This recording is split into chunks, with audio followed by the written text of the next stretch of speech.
welcome to this everyday resilient legend, the amazing Dan Lunardi, who is the co-founder of Arrive and Thrive, and he's here to share his story today with us about how to manage uni career choices and challenges.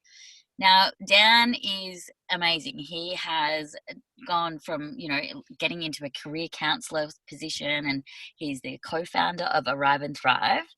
But he's also done a Bachelor of Sport and Recreation, a grad dip in secondary education. Is that right?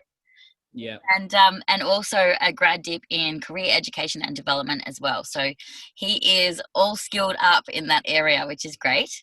Now, Dan was actually the first to do a degree in his family, first to go to university, which is actually the same as me, Dan. I'm the same. I'm the first to go to uni in my family. And Dan has done this amazing trip that I would always been on my list, and he's hiked the Camino Trail in Spain, which is, it's almost 800 kilometers, isn't it?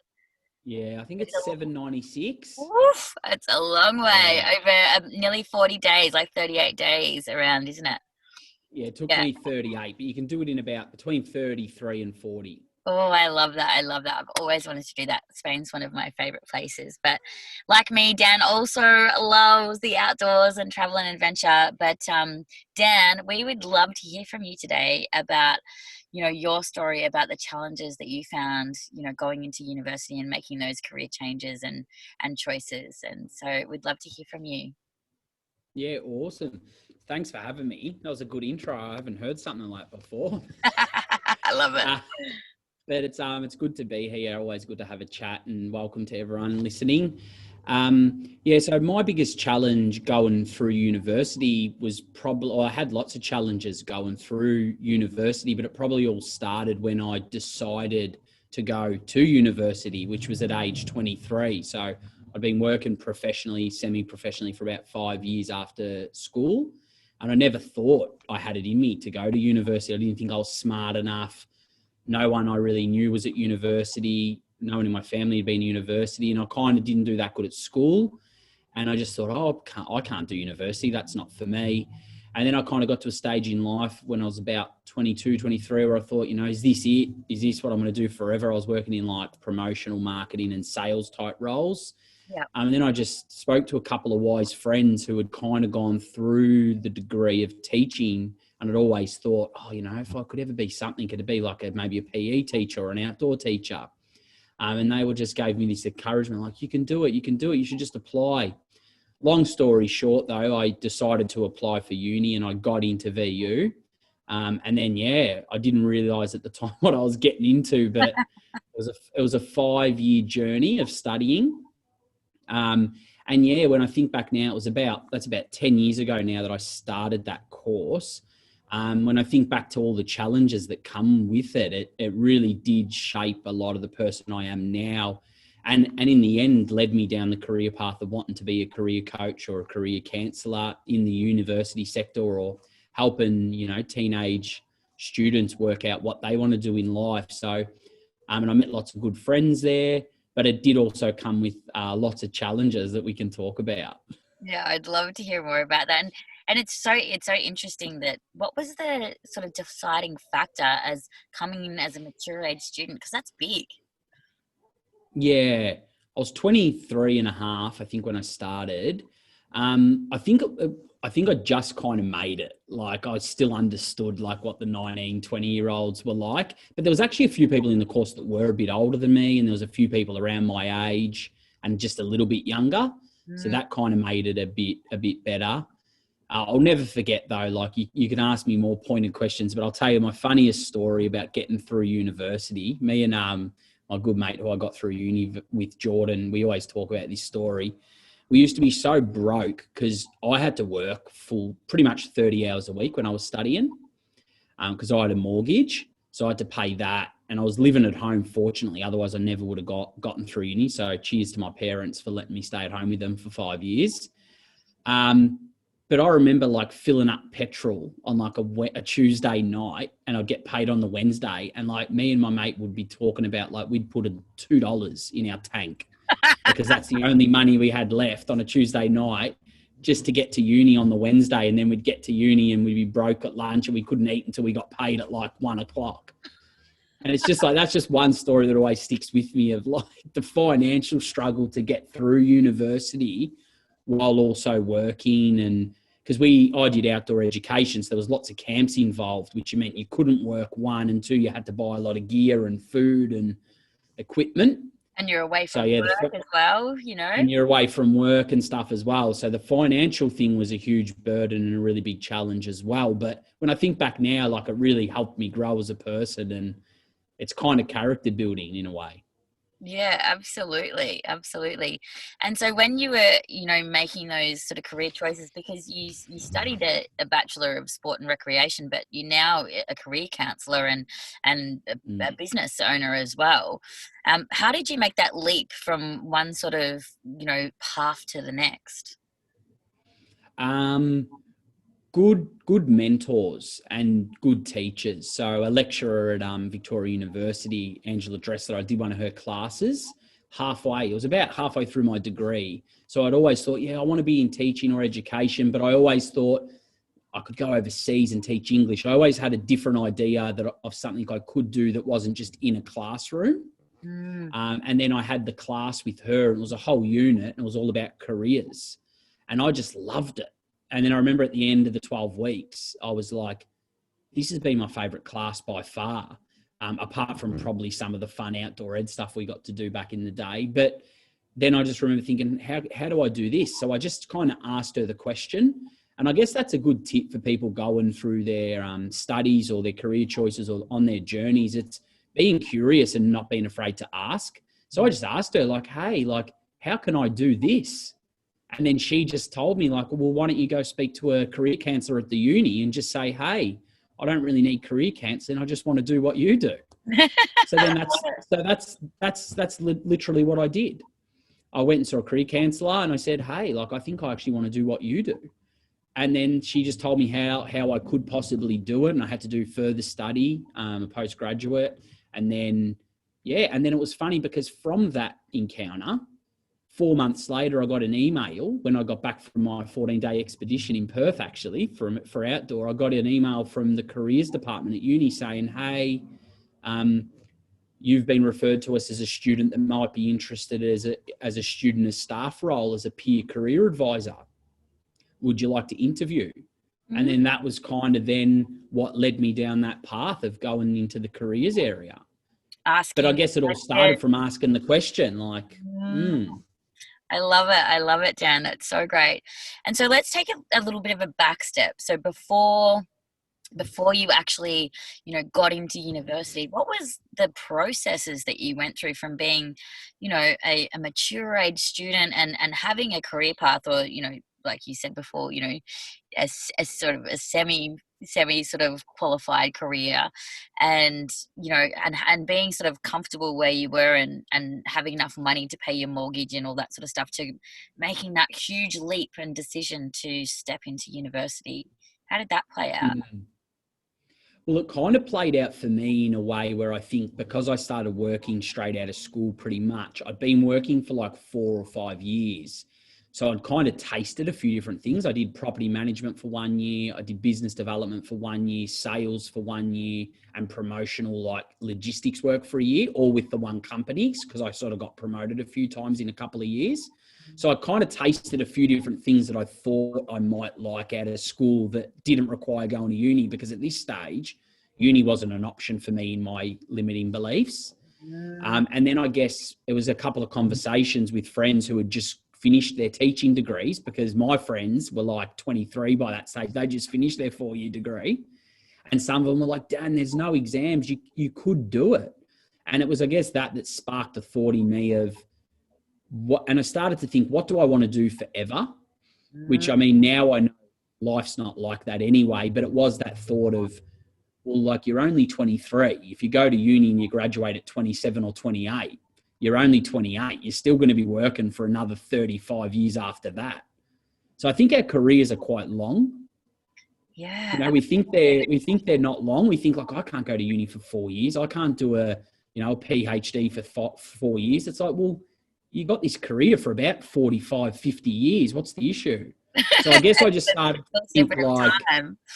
yeah, I started to think like, if I want to do something long term, what do I want to do? And then that's when I thought, well, maybe it's the PE, outdoor ed, working in education as a teacher avenue. And then I guess, yeah, that was my only thoughts at that stage. I was only 23, so I wasn't really that developed mentally. Oh, I love that. I love that. And so, I mean, it's such a challenging time in people's lives. I know it was challenging for me as well when I went through the process of, because I went back as a mature age student as well.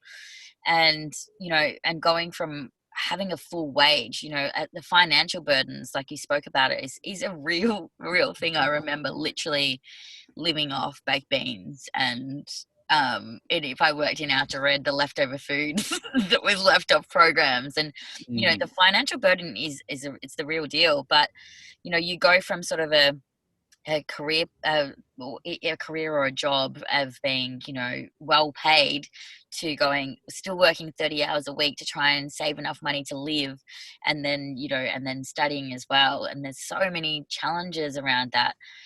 So what were some of the coping skills that you used to sort of help you get through those challenging times? Good question. You can probably shine light on the terminology, but I'll just give it to you how I got through. Yeah, love it. The key themes for me was support from other people. So like I had a couple of good friends at uni, and we used to just like get through the struggle together, and we used to kind of just talk about it like, yeah, we're just going to get through this week. Like we're just going to get through this assignment. And I had like good support networks. Even in my part-time job when I was working at Eureka Skydeck, a lot of people were going through uni too. So we used to work, and on shift, we'd just talk about our struggles and talk about the grind. And I guess it was having that like support network around me. And because my parents and stuff, they didn't really get what it was like to go to university. My siblings were younger then, they didn't really understand, but it was talking and having a support network of people that were in a similar position. So that was number one, probably most important. And number two, which it makes me laugh even to still think about this, but like just the mentality of like, you just have to get through. Like, and I remember used to just thinking like, you've got to do an assignment. It's midnight. It's 1,000 words. It's due tomorrow. And in your head, you've almost got to go a bit crazy and just be like, you've just got to get through somehow. Like it doesn't really matter how, but you just have to get through. So a lot of my days and weeks, not all of the 5 years, but there were certain periods where it was just that mindset of like, I've just got to push through and just bit by bit, which I know you talk about chunk it. So it was kind of like, just get through this assignment now. I didn't stress a lot about the bigger stuff. So I think naturally I didn't get through uni thinking, oh my God, it's going to be 4 years of this. I was just like, okay, 12-week semester, get through the holidays. And then, you know, week 1, get through 2. And then by week 6, it's like just 6 to go. Just crawl there if you have to. Just start crawling. And some subjects I would get 58 out of 100 and just pass. You know, and that was a bit of a theme for me. Please get degrees. We know this. Yeah. And that used to be my favorite saying, P's get degrees. But it was like that for me because I had to work 30 hours a week as well to keep up my financial commitments. So yeah, it was just like go to work and then go to uni, but then you get your holiday. So then it was all right, relax.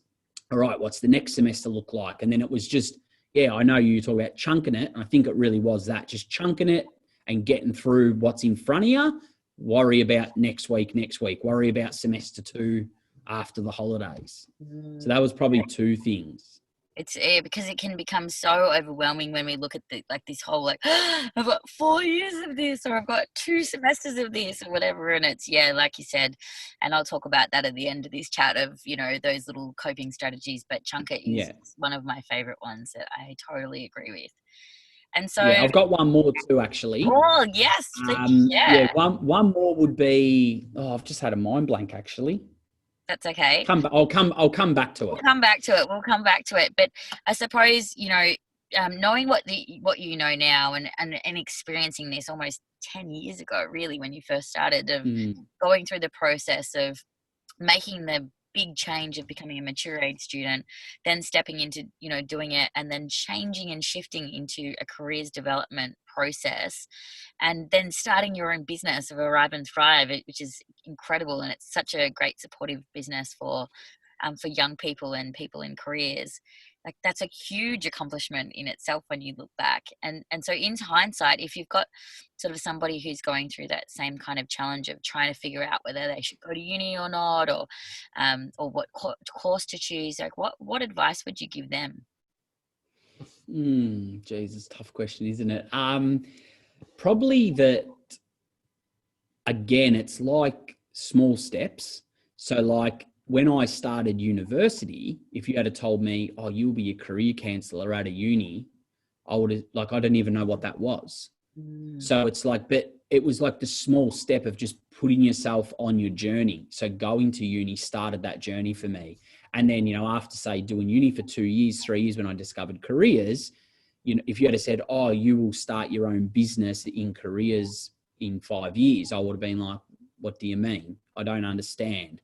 But like, as I gradually kept taking small steps, things started to like open up or develop for me in that area, to a point where, yeah, I look back now and I'm like, oh shit, that is pretty all right, that like I got through uni. I don't even know how, but I did. And then, yeah, I've been lucky enough to have some good jobs and career progression into where I want to be now. And I've been lucky enough to start a business with Ty in the space as well, which is really cool. And if I think back to day one of starting that business with Ty, like the name of the business was different. Our ideas were different, but like we just started. And as we just took little steps, it just slowly developed. And like, we obviously have a podcast now, well, not obviously to your listeners, they might not know, but we've got a podcast called Arrive and Thrive. But when we first thought of the idea to start a podcast, it's like, what do you mean? How are we going to do a podcast? What's that?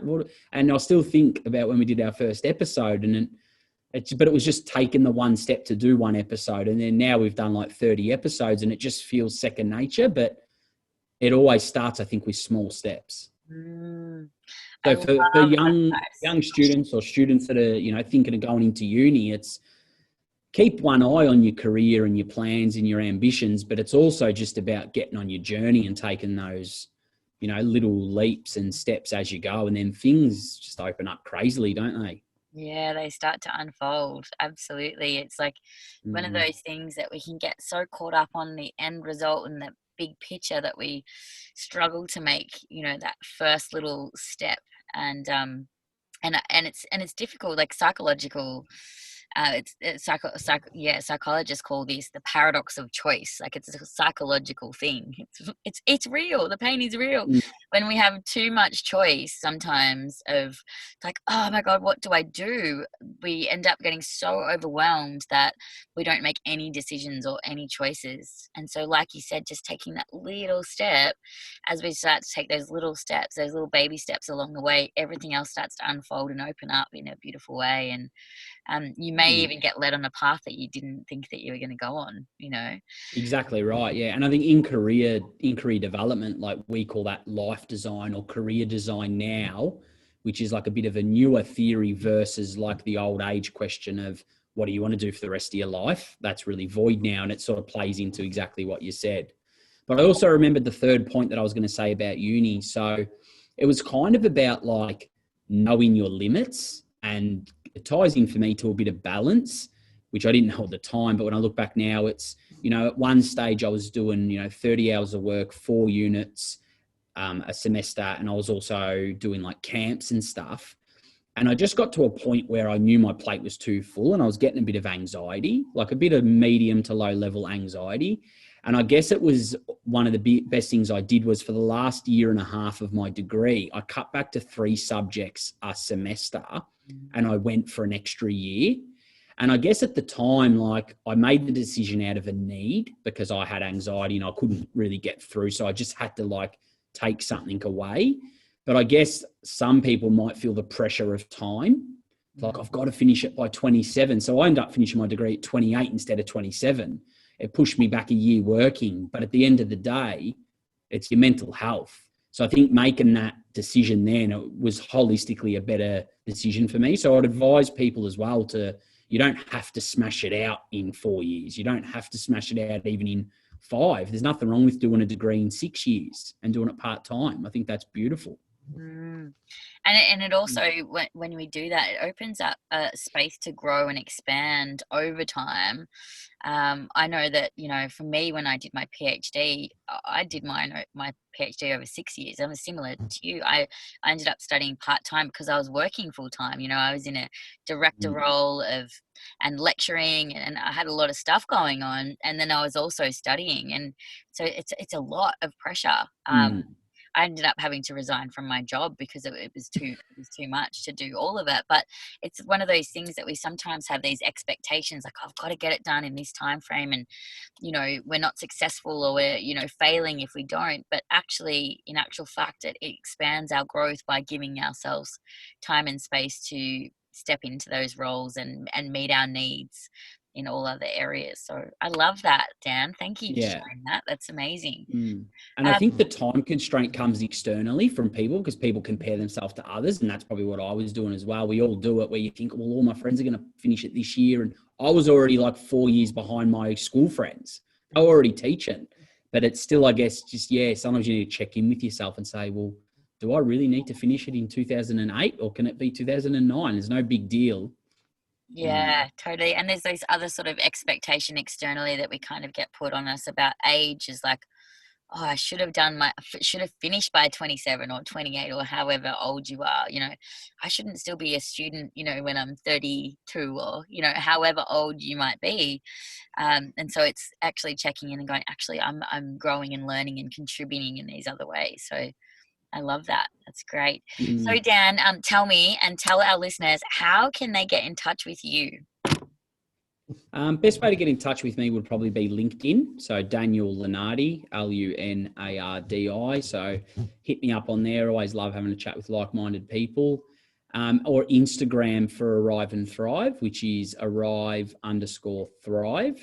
for Instagram. And we've got a podcast called Arrive and Thrive, which is on Spotify, iTunes, all major platforms. If people want to check out some of our podcast work, which really delves into a lot of the careers education, careers development, but we also have you as a guest, which your episode's all about resilience and mental health. And there's a couple of episodes with people around meditation, and lots of cool different episodes that we put a careers theme around. But if you want to check that out, that's on all major platforms as well.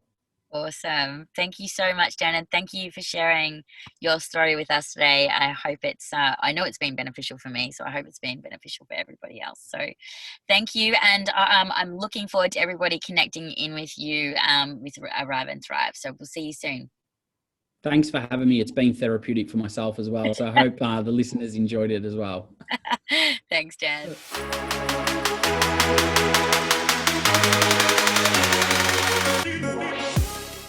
Such great hacks there from Dan today. An absolutely everyday resilient legend. Now, just remember, in this section, I will be talking to you about coping skills. And I might say things like chunk it, flip it, map it, block it. And when I'm referring to it, I'm referring to the problem or the problem that you might be having. Now, I cannot stress this enough. These coping skills that we'll be sharing with you are essential because they are transferable. You can use them across the board, in any context or situation with any person or any environment that you find yourself in. They're just really amazing tools to build up your coping skills toolbox so that you can pull them out and you can use them at any time, no matter what your situation is. Now, here are the top 5 hacks to help you manage your uni career choices and challenges. Number 1 is map it. Now, the new term for this is called career design or life design. And this is where you map out your journey for where you really want to head on your journey of wherever it might be. So map out a plan that caters for you, but also caters for your responsibilities and your other needs in your life. So really knowing your limits and finding that balanced plan so that you can enjoy your life too. You don't have to smash it out all in 4 years. You can take your time if you need to and cut back if you need to. So having a flexible plan is really important too. Now, if you're feeling stuck or you're not sure what to study, or you need a career change and feel like you need some support in that area, even if you need help to map out your career design or life design to really discover your purpose, you can head over to mental.health.hacker or mentalhealthhacker.com/free stuff. And you can download your free Discover Your Purpose playbook there to help you out. Now, number 2 is Stack It. And Stack It is all about breaking down the coping skills, or breaking down the skills that you'll need to achieve a certain goal in your career. And this is also known as knowledge stacking, where you break down your map and you work out the exact skills that you would need to develop to get to where you want to be. You know, you look at your big goal, your big why, and then you break down those skills so that you can achieve what you need to. So it might be, public speaking or finance training or web design or marketing, whatever it is. You want to start small with those steps and keep achieving and building on those and stacking it up. You just have to start the journey to keep stacking it. And you can gradually stack those skills until you get to a point where you really want to be. Like Dan, he started with study, which then led him to starting a business and then developing a podcast because he was able to stack his skills. So stack it. Now, number 3 is chunk it. And so really this is about overcoming overwhelm of doing a degree or further training by breaking down the idea of doing a 4-year big thing and chunking it. So really focusing on, 1 week at a time. And before you know it, you'll get to those 12-week semesters and then, that degree will be done and dusted. Now, if that's still too much, you can instead focus on, chunking it down even further and focusing on either day by day or class by class or assessment by assessment instead of looking at that big picture. So chunk it down. Now, number 4 is talk it. So this is really about finding a good support network from other people.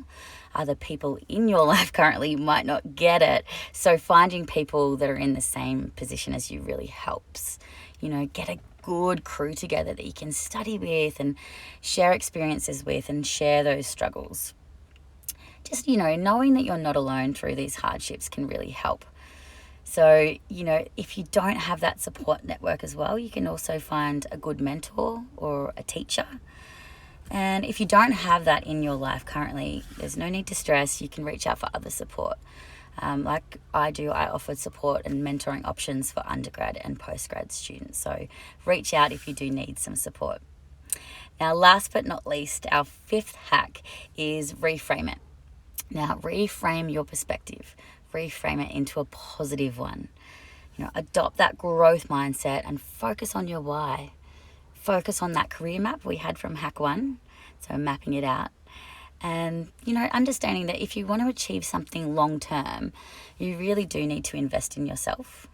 And instead of thinking about reasons why it's so hard and reasons why you can't do it, try and focus on the gains that you'll get once you actually achieve what you've set out to. Now, I really love the hack by Nicholas Sparks, the quote by Nicholas Sparks that's, nothing is ever worthwhile if it is easy. Remember that. So it's nice. Now, if you've loved this episode of Everyday Resilient Legends and you've gotten lots out of it, again, I ask you, please share it with your loved ones and let's get this important information out there for people to benefit from. Now, also, if you know of any other everyday resilient legends that could be interviewed by me on this series, please reach out to me at mental.health.hacker at Facebook or Instagram. Now, I'm Dr. Casey Delmara, your soul sparker and high vibe coach. Until next time, you've got this. I believe in you.